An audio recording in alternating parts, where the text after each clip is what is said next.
Hello, I'm Louisa Pilbeam. This is Counting the Cost on Al Jazeera, your weekly look at the world of business and economics. This week, it marks a major shift in NATO and a political win for US President Donald Trump.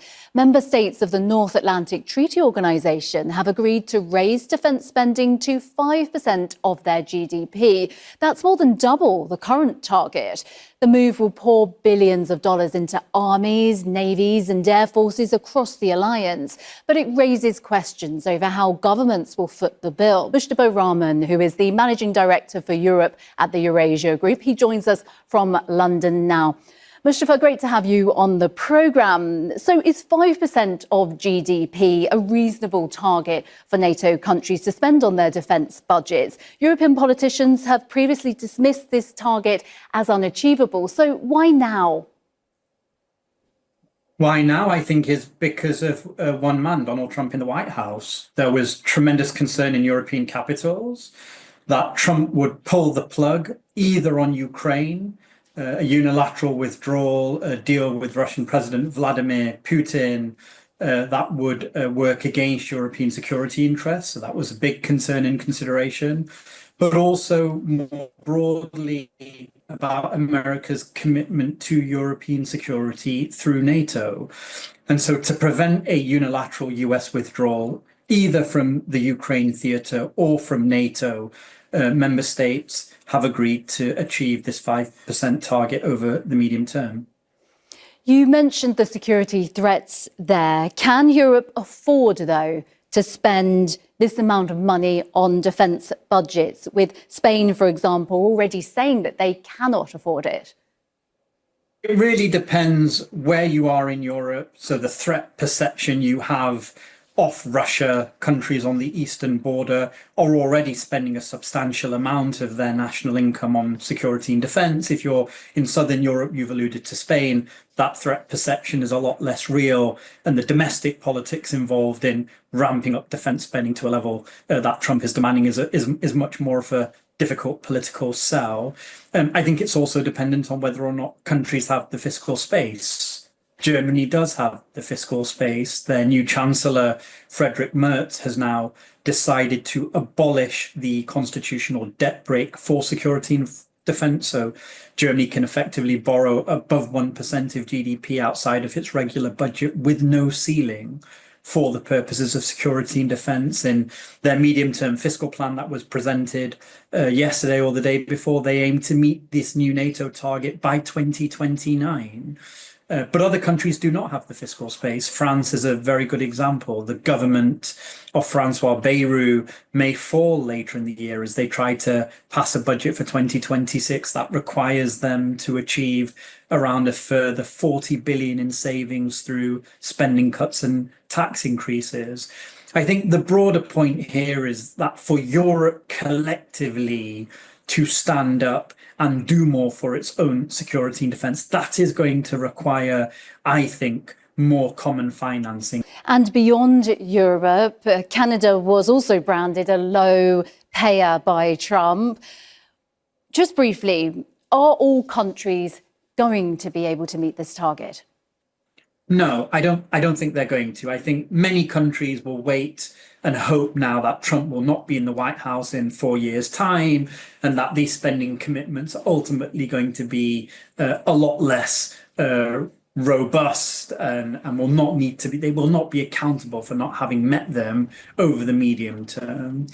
China's trade surplus, the difference between its imports and exports, rose to a record $1 trillion last year.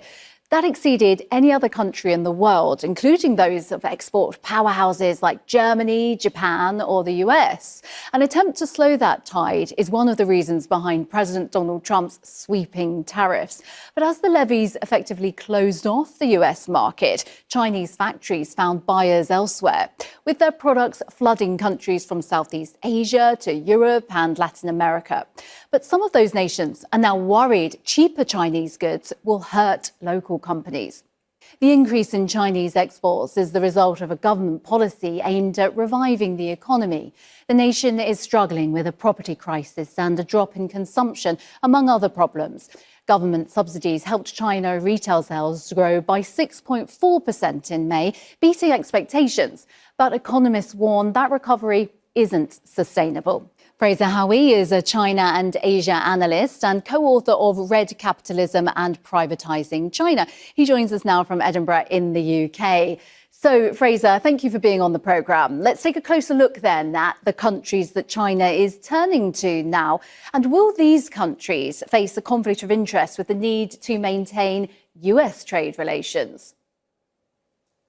Well, certainly. As for the countries they're turning to, first of all, I think basically every country. If one market closes, they're going to try and sell their goods and flood their goods, frankly, into all these other markets, whether it be in Latin America, whether it be in Southeast Asia, into Europe, Africa, wherever. So they're going to try and find new markets to pick up any US slack. But also what they're doing is they're simply routing their goods through those third countries to try and sell into America. So remember, trade is very globalized. Almost for any given product, it's extremely globalized. And so simply to look as America versus China, or at that bilateral relationship, is only a small part, an important part, but it's only a small part of the global trade framework. So can China then rely on those exports, those new markets, to make up for the loss in US markets? Well, no, not really, because ultimately, while they're sort of new markets, they're trying to send even more goods into those places, but they're not new. New countries have not appeared. China's been selling to these countries already. What they're doing, though, is they're just diverting their goods that were going to the States, or parts of some of the goods that were going to the States, into those other countries, driving prices down. But as your report and as you've alluded to, there's pressure in those countries as well. They don't want to be flooded by Chinese goods. It's going to affect their own industries. It's going to drive down prices. They're going to increase dependency on China at a time when Trump has signaled very clearly that China is the threat and that is his focus. Let's talk about flooding markets then with Chinese goods. How concerned will other countries be about so-called Chinese dumping, where cheaper goods from China put local businesses perhaps out of business? Yeah, this is a huge problem, and it has been for a long time. There's plenty of evidence out of Africa, certainly, where small traders have been squeezed out of business, small manufacturers, small producers.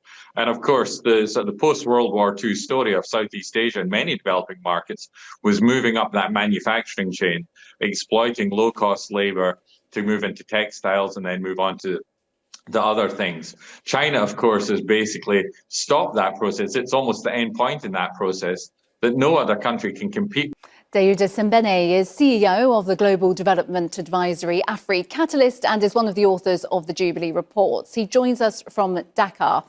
Daouda, what action specifically is this report calling for? On this report that was commissioned by Vatican and that is written by a number of leading experts, chaired by Professor Stiglitz, has been calling for actions to address the current debt crisis and development crisis that is affecting the developing countries and the global south in general. As you indicated, there are more than 3.3 billion people who live in countries that are spending more time servicing their debt than on healthcare or education. This also means that there is not only a debt crisis and a financial crisis, but there is also a social crisis, because as long as those countries are not able to meet the needs of their population, chances are there is they won't be able to improve their living conditions. So what we call for in our report is action, not only right now to address both the development and debt crisis, but also address the root of the crisis, which actually you can find in the global financial system. So change is clearly urgently needed, but how ambitious is this call when developing nations already have huge debt and the borrowing needs are still there? Yeah, and definitely, actually, we try to balance ambition and realism. Of course, we are in a situation right now where there is a lot of dissent against traditional development finance model.